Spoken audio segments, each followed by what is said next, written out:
How do you solve a problem like Mario? It was a challenge that was weighing heavily on the mind of Sega designer Yuji Naka. His company needed a new mascot, and fast. What they got went on to become one of the most iconic characters of the decade.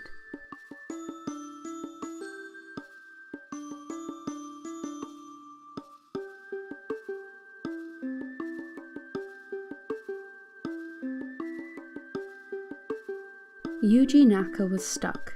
The higher-ups at Sega had tasked him with replacing their old mascot. Alex Kidd was fun, and had a dedicated following, but he just wasn't nearly as popular as Nintendo's mascot. It didn't help that, with his unusual facial hair and focus on platforming, he did feel a little bit like a Mario copycat. So how could Yuji Naka come up with the perfect Mario killer? After a lot of thought, he decided he couldn't do it alone. He threw things open to all Sega employees by running a contest to design a new mascot. For one employee, Naoto Oshima, this was a dream come true. Naoto had worked on a few Sega games, providing art designs for Phantasy Star and Space Harrier among others, but this contest was a chance to create a character that would be the face of the entire company. He was incredibly excited and set to work creating as many designs as he could think of. Coming up with one potential character wasn't enough. If he wanted to win this contest, he needed to throw everything he had at Sega. Naoto wasn't the only person submitting ideas to the contest though. Yuji Naka had to go through almost 200 entries as he sought out the perfect mascot design. One of Naoto's characters looked like a lot of fun. Yuji liked his cute design, but there was something about him that was just a little too familiar. He bared more than a passing resemblance to Mario. It was decided.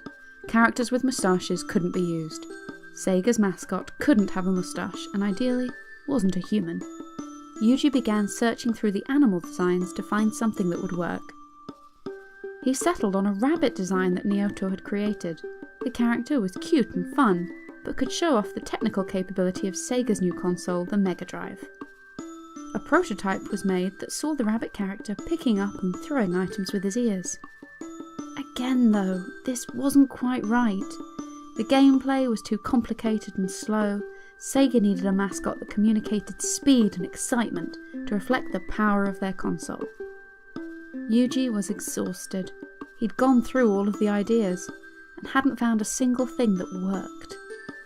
Except, what was this character, half scrawled on a piece of paper from Naoto? It wasn't even a finished design, and hedgehogs are hardly known for their speed, which must be why Yuji hadn't noticed it sooner. The more he thought about it though, the more Yuji liked the irony of the character. If Sega used this mascot, they'd be saying that even the slowest of creatures is a speed demon on the Mega Drive. Excitedly, Yuji told Naoto that he thought he had something with this design. The team began refining the design of the character. He'd be blue, to match Sega's logo, and to make him stand out from Nintendo's red mascot. But what else? What things did kids like that they could reference in the character's design? Michael Jackson was popular at the time, so they gave the character boots that matched the pop star's famous look. They borrowed the boot colour scheme from Santa Claus, because what kid doesn't love jolly old St. Nick? For the character's personality, they looked to American politics. A US senator by the name of Bill Clinton was gaining popularity at the time for his slightly irreverent yet efficient attitude, so the team copied his general demeanour. And so, Sonic the Hedgehog was born. But what about his nemesis? A game character is only as good as their villain. Yuji Naka had an idea.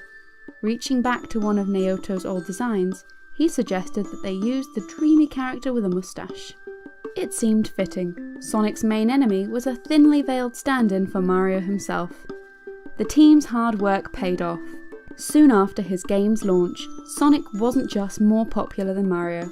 At one point, he even scored higher on audience recognition surveys than any other character, including Mickey Mouse.